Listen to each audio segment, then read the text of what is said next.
দেশের পরিস্থিতি বড় নাজুক। আইন শৃঙ্খলার দিক থেকে ভয়াবহ একটা পরিস্থিতি তৈরি হয়েছে কয়েকদিনে।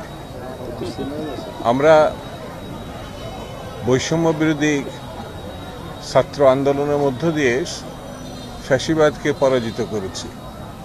গণতন্ত্রের ফিরে আসার একটি সম্ভাবনা দেখা দিয়েছে, কিন্তু 6 মাস থেকে 7 মাসে আমরা পড়েছি বাজার সিন্ডিকেটের অসম্ভব কষাঘাত, বেকার ছাত্রদের কাজ না পাওয়া, রাস্তাঘাটে চলতে গেলে যেভাবে পরিস্থিতি তৈরি হচ্ছে, ঘরের ভিতরে এসে মানুষ কুপিয়ে যাচ্ছে, হত্যা করছে। তখনই মানুষ শিউরে ওঠে।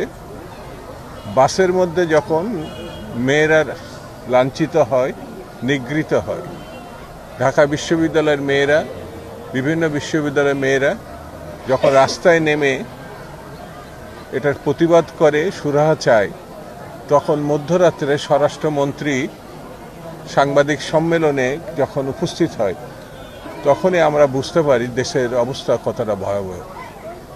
ডক্টর মামুন আজকে তাকে সম্বর্ধনা দেওয়া হচ্ছে নতুন বাংলাদেশ বা গণতান্ত্রিক বাংলাদেশের প্রত্যাশায় যে ছাত্ররা কাজ করেছিল শিক্ষক হিসাবে, তার পাশে দাঁড়িয়ে যে স্বপ্ন মানুষকে সে দেখিয়েছিল, যে কারণে আজকে রংপুরে আমরা এই অনুষ্ঠানে হাজির হয়েছি। কিন্তু মূল বিষয়টি, আবু সাইদের পিতাও এখানে উপস্থিত আছেন। সে তার সন্তানকে দেশের জন্যে উজাড় করে দিয়েছে। কিন্তু সেই অবস্থা যদি আমরা না পাই, নৌবাহিনীর ঘাঁটিতে যদি দুষ্কৃতিকারীরা আক্রমণ করে এবং সেটি আমাদের দেখতে হয়, এর থেকে পরিতাপের বিষয় বোধহয় বাংলাদেশে আর দ্বিতীয়টি নাই। আমরা এই সরকারের এখনো পদত্যাগ দাবি করিনি, কিন্তু পরিস্থিতির উন্নতি না হলে মানুষ এই অবস্থা সহজভাবে মেনে নেবে এটা আমার মনে হয় না।